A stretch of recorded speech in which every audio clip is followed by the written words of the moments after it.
Hi, I'm Nelson Silva, also known as Moshi Bass on YouTube, and I wanted to talk about a recent modification I did to my bass a couple weeks ago. I installed a Kahler Tremolo bridge, or otherwise known as a whammy bar, but in the process, before I started, I had a lot of trouble finding information on how to install one and also information on just various aspects of the product. So I wanted to make this quick video where I will go through basically the pictures that I took along the way in installing this. I'll go through all these pictures, talk about different things that I kind of encountered during the process that I either didn't expect or found challenging. And yeah, that's basically all I'm going to do. I'm not going to do a review on the product. I might do my own review in a couple months after I've really put a lot of time into using it and kind of have a better opinion. So anyway, the place I'm going to start here is I'm going to actually tell you exactly what I have. So this is, here I am on the Kahler website. I'll start from the home page. And I'll go up here to bass, tremolo, and fixed bridges. And this is not a fixed bridge. A fixed bridge is just your normal bridge, a bridge that is fixed in place, doesn't go anywhere. So what I have is a 4-string bass tremolo, and here we are. So you can see there's kind of two columns here. It's just the different colors, and you can see up here it says forward saddle and rearward saddle. So the saddle, of course, is this part right here. You can see that they are reversed between the two models. That's the only difference. And for my bass, I got the rearward facing saddle. And basically the reason you would choose one over the other, it depends on how much space you have on your bass. It's kind of described over here somewhere. It's fits P bass type. If you look at a Fender Precision bass, you can see that there's not as much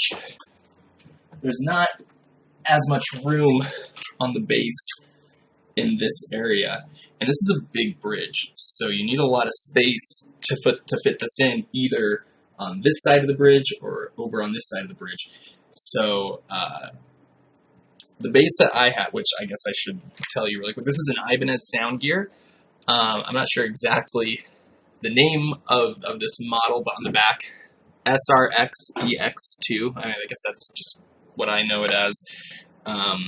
It's not a super common bass, not like a super nice one either, which is partially why I was kind of willing to install this on here and potentially screw up the whole thing.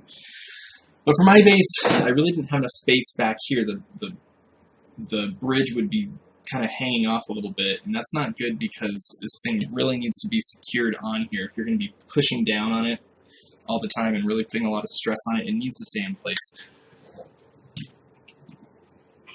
So the first thing you need to decide is which one of these models to get, if you want to get the rearward or the forward facing saddles. The forward facing saddles, it says fits a jazz bass type. Now there's a sort of challenge that I ran into with, I'll kind of come back to this later in the build blog.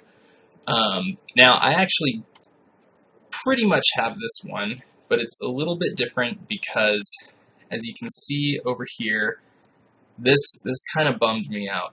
It says locking cam discontinued on all bass tremolos, and what that means is that the movable piece on the bridge, you can't lock it in place and basically have it act as a fixed bridge, which, gotta grab this bass again. Which, the reason that bothered me is because on my bass, I have a hip shot tuner on the E string, and technically it's not really compatible with any sort of tremolo bridge that allows the strings to be moved backwards. It's kind of a funny way to explain it, but the reason is The reason is the springs in this bridge that hold everything in tune are pulling against the strings on the bass. And if you loosen one of the strings, it's going to move the bridge back. It's going to tighten your other strings. Now, this turned out to not be such a big deal, and I'm still using my detuner anyway, because the little bit of tension that it does release, it doesn't really put the other strings out of tune so much that it's really, really obvious. But I definitely wouldn't be using this in any recording or anything where it's really going to be scrutinized. So that's one thing to think about here, is that if you get this bridge, then your detuners are not really going to work 100% perfectly. Even if you change your tuning between songs in a set or something, you're going to have to tune every single string all over again. The reason I bring this up is because I actually tried to buy an older model of the bridge from a different website, because I was hoping I could get an older model that still had that locking mechanism on it. Why they discontinued that, I really have no idea. The model number for the one I have, I'm not sure how old it even is or what really the difference is. For the most part, it seems the same. But I have model K7410B. That's what's installed on my bass, and that's what I'm going to be talking about. Okay, so leaving the website now, the first thing I had to do, of course, was take off the strings. After that, I removed the bridge that used to be on the bass. You can see here is a little wire that has to be in contact with the bridge. This is a ground wire. If you don't have this connected, you could experience like a buzz, a constant buzzing sound from your bass. So moving on from here, here's the old bridge. This is the bridge that came with the bass. Yeah, really not much to it, just a fixed bridge. So I took that off. The next thing I did is that wire that I mentioned, that ground wire, I had to pull it through so that it wasn't in this area anymore, because this area is going to have to be cut out. You have to cut out space for this bridge because there's parts underneath that kind of hang down lower than your typical bridge. I guess that's just a closer look. Here you have the ground wire. This, I guess I should say that I'm not a luthier or anything. This is actually my first time doing a modification like this. So there were a couple things where I had to kind of, there was some learning experiences here. So this, I suppose, is a ground for the pickups. It's bolted into, it's screwed into this black part, which is actually like a copper shielding, which goes behind the pickups. I think it's to reduce interference. Once again, like I said, I'm not a luthier. This is my first time doing something like this. So I pulled this ground wire through, and oh, here is the package. Picked it up from FedEx, thinking that it would actually ship sooner if I picked it up at a store, but didn't really make it come any sooner. That's the box. It kind of comes, I guess all of the products, or maybe many of them, come in the same box, and on the side they just put the item number. Here's the side of the box. Okay, opening it up. Alright, this is what you see when you open up the box. There's, here we have a stencil. Here we have a couple Allen wrenches and screws to attach the bridge and to adjust the spring tension, the saddles, everything like that. Right here, this little pamphlet, I think I might even have it around here. I don't know. Yeah, this little pamphlet is just like, maybe like 2.5, 3 inches wide. This is all that comes with it in terms of instructions. You're really kind of on your own. I think they're expecting you to know what you're doing. So here it is. I took it out of the box. I was excited, so I put the arm on it there. You know, this is what I have. One thing that's different that I did notice, there's not a hole here where you can screw in the bar. They now have a hole on either side, so that if you're like a left-handed player and you're putting this on a left-handed bass, then you can put your bar over there if it's more comfortable for you. So, all right, so I actually did this at work, and I used the garage there. I set up a little space for myself. I padded it. I didn't want to scratch the base, of course. And here I am. I had to close. It was raining, so I had to close that garage door. So here I am. I laid the base all out, made like a sort of stand to support the neck, and I measured out the length of the base. You need to know that if you're going to do this, you need to know the scale of your base. You need to know how long, basically how long the strings are supposed to be in order for your frets to be on the right spot on the string. So I measured it out with this sort of ruler, and the scale for my base, which is a pretty common scale, is 34 inches, so I made a little mark right here. And this is going to tell me where I need the saddles to be this is going to tell me how far back to position the bridge. Over here you can see I took the knobs off of the potentiometers because I'm going to need to route this out, and I'll get to that in a little while, but I'm going to need more space here. Another thing I did is I taped down the pickup so it wouldn't be flopping around, putting tension on the wires. Alright, so here's where I get back to the size of this bridge. This is a really big bridge. And if you can see here, here's the saddles.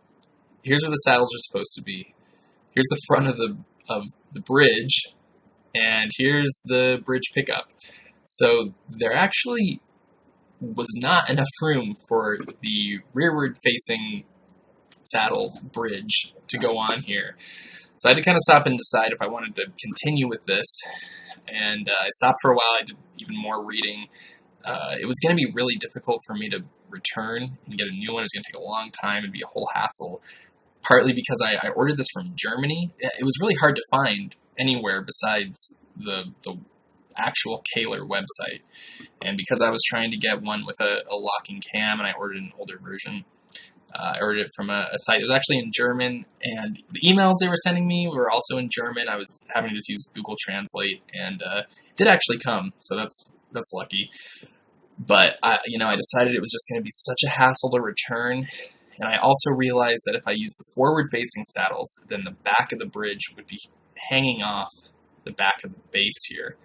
So I decided that the only thing I could really do if I really was serious about putting this bridge on, and I already come so far, and I was already so excited for it, and I decided I'm just going to move this pickup forward to make room for the bridge. Now, I definitely don't want to go on record recommending that.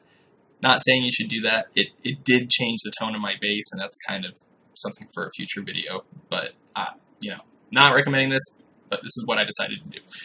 So that also made this project a lot longer. So see what's the next picture here. All right, the back of my bass. I took out the battery. I took off the plate for the electronics, and I basically unfastened almost everything because I wanted to do this. What I did here is I took those, I can't point at it, I took these knobs from the potentiometers, and I pushed them down through so they were at surface level. You'll see in a couple pictures here the router that I used has a big base on it, and it needs to be able to sit. It just takes up a lot of space, so I wanted to put those flat. So I pushed those down, and if your bass has active electronics, you're probably going to have to do this too, because you're going to need more slack on. Well, I guess you probably won't be moving the pickup, so never mind. I needed more slack for the pickup, because you'll see later I moved this pickup pretty far out of the way. Alright, so what I did here is I made that line for where the scale was. I made it longer. I'm trying to line up you get kind of one chance to line up the bridge perfectly. Once you start cutting, you can't uncut something. It's once you route into it, there's a hole in your base. So I lined it up with the pickup, which later you're going to see was a mistake. And I should have lined this up, these lines, I should have lined up with the neck. But I assumed that the pickups were centered with the neck, and they were not. So you can't assume that. You're just going to have to look at the neck and kind of ignore the pickups. If they are perfectly centered, that's great, but on my base it was not. Luckily, this didn't turn out to be a fatal error, but I will keep it in mind for future modifications, not to trust the pickup location, but rather the nut and the fretboard. So here I am putting on the template. This is the routing template that comes with the bridge. So they do throw you that bone. They make that a little bit easier. You don't have to make your own template. They may not really give you a lot of instructions, but at least they give you a template. So you can see here, this is the hole that needs to be cut out in the bottom of the bridge, so that the springs and the cam and everything can hang down below the surface of the base. And these are the holes. These are basically markers where the screws are going to need to go. Now, like I said, this is not centered with the fretboard, and I find this out later. So you're going to really want to make sure that's right. You can also see here how much it's really hanging over into the bridge pickup.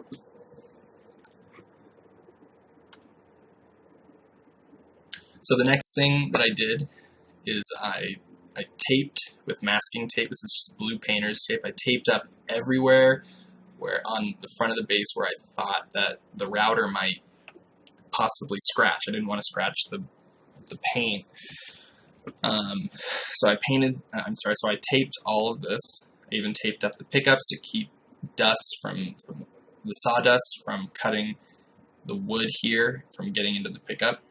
So I taped this all up, and then I actually was thinking this. I didn't need to do this, but I did, and maybe it's a good idea for you to do. I don't know what the paint on your base is like or the router that you'd be using, but I cut into the shell, into the paint here, around where I was going to route. So I cut that so that when I did route it later, it didn't chip or crack around where I was cutting. Sometimes when you do that, when you cut into something that's got a shell or paint on it, that shell can chip around where you're cutting. I actually didn't need to do this. The router cut really clean, and there was no problem with that, but there's a closer picture of this step I did not need to take. Alright, so there's sawdust everywhere. You can see, okay, so here's the router that I used. It has this huge plunger. It's probably like 7 inches wide. I don't know. You need a lot of space. Look at how far out I had to move this pickup here. You can see there's sawdust everywhere, so it's a good thing I taped everything up. I probably could have taped it up more, put plastic, but I didn't really think it would be a big deal, and I cleaned it up later. So I cut out this cavity, and there you can see this is the first time I've ever routed anything in my life. So I guess that was a little bit risky. It's kind of not real clean down there. I clean it up later, and yeah, so that's kind of how it came out. You'll always have rounded edges when you route. That's just how router bits are. So now here I go, drawing more lines, trying to line it up. This is where I kind of realized, oh, this is not lined up perfectly with the neck. So I think I made lines to kind of adjust for that. And this right here, this is where the bridge needs to go. And here I just wanted to really double check, make sure I was putting this in the right spot. So I stretched out the outer 2 strings, and I put them over the saddles, and I moved it left to right until the space on either side of the fretboard was equal. So I did this. This is a really good way to kind of make sure everything's lined up, because like I said, once you put this in, you can't really move it. Especially in my case, I think yeah, so here you can see something else I didn't realize I was going to have to do, but I've heard that other people have had to do this. I actually had to route out like maybe probably like an eighth of an inch down. Um, I had to recess the entire bridge, so I had to cut this out just the size of the bridge. And so for this, I actually used a router bit that I bought for my Dremel. That was a lot easier to maneuver and be more exact with the cutting. But I couldn't have cut this whole cavity out with it. It's just not big enough for that. So a Dremel's a nice accessory to have if you're doing something like this and you want to maybe cut out the whole cavity with a big router so that it's quicker, and then later cut out the parts that are really going to be seen with the Dremel. Okay, so yeah, so I cut that out, and this is where you can see that this cavity is actually too far to the right. It's not centered, and later this kind of scared me because one of the screws was really close to this hole, and I was really afraid of it, just breaking the wood right there, causing a crack, and then it not being secured. But luckily it worked out. So yeah, so just to recap, so I put the bridge there, trace around it, cut out, recess the entire thing, because the reason I had to do this was because the saddles were just too high. I was never going to be able to adjust it low enough to get the action where I wanted it. So if your fretboard sits pretty low profile, close to the actual face of the entire body of the bass, you might have to do this, because the saddles on this thing do sit pretty high. Okay, so remember before I said I had to move the pickup? I didn't take pictures of the entire process of this, but I basically just routed out a space for this, and you can see it didn't turn out as straight as I hoped. When you're using a router, there's kind of always, it's kind of hard to move perfectly straight with it because it's spinning and it's kind of pulling different directions. So if this is your first time ever routing something like it was for me, I kind of wouldn't expect it to be 100% perfect. I would expect it to be better than this. This was pretty bad, but I wouldn't expect it to be 100% perfect. Don't go and do it with that expectation. Later on, though, I did kind of cut this out, kind of straighten it out with just a razor blade, and then I painted some black in there to make it look a little more straight. Here's that ground wire. Remember that this has to connect to the bridge, the metal on the bridge, to ground the whole bass. Okay, there's a picture of the cavity cleaned out. Remember I said I was going to cut that out more. Over here you can see there's an added piece of wood. I actually cut this out from I think it was just some 2x4 that was like, I did this at work. I work in construction, so I just grabbed some 2x4 and kind of cut out this piece, because otherwise there would be this gap and the front of the bridge would be hanging. I really wanted every part of that bridge to be pressing down on something, so when I put that leverage on it from the bar, it definitely wouldn't rock or put a lot of tension on the screws, which, you can also see I marked out where the holes for the screws needed to be. I did pre-drill it, and I used a little bit of a lubricant for the screw. I don't remember where I read about this, but I put some chapstick on the screws just to make sure that they went in smoothly and didn't crack anything, or just so that they would go in smooth and be secure. Okay, so here I put it in place, make sure it all fit. You can see that ground wire still waiting to be put into place. I did cut out the bottom of this over here underneath this piece of wood so that the ground wire could slip through there. Overall, this is a pretty snug fit. This goes right into the place that I routed out to recess it. Pickup's in its new spot, which once again I do not recommend doing. I decided to do it, but it changed the tone of my bass. I'm not going to really go into it, but it did change things. So not necessarily what they are expecting you to do, but this is a huge bridge, so it's not going to fit every single base perfectly. So later, I got some red and black wood stain.